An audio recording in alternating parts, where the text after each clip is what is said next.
Guys, unsa man ni nasimbahan ninyo gisudlan bay ngano na party naman ni. Dili dapat na ma-party bay.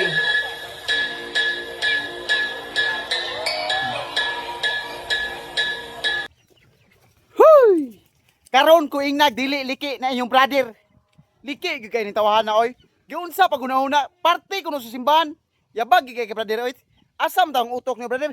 Paliyog ko sa ginikanan ni brother, ipamintal lang yung anak. Naunsan man tao sa Chris Brian oy, wala naman na mao. Asa mang utok ka na naslubot. Naunsan man tao ka brother oy. Kini sa mga idol ni brother, tanawa. Tanawa pag-ayo. Kung unsa na katarong ba na inyong brother, inyong idol. Unsa na tarong lang inyong anak. Brother, magbuhat kag content brother. Ay pagpakawa brother. Ibutang sa lugar brother, lapas na kay ka brother. Parte na sa Ginoo imong giusgutan brother, kana simbahan nga parte kuno.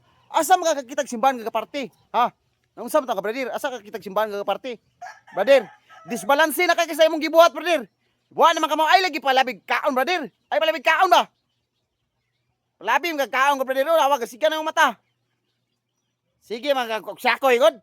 Ay ko sigaw sakoy brother. Shawarma, saging. Ay si kaon brother. Disbalanse na kay ka. Yapag ka brother.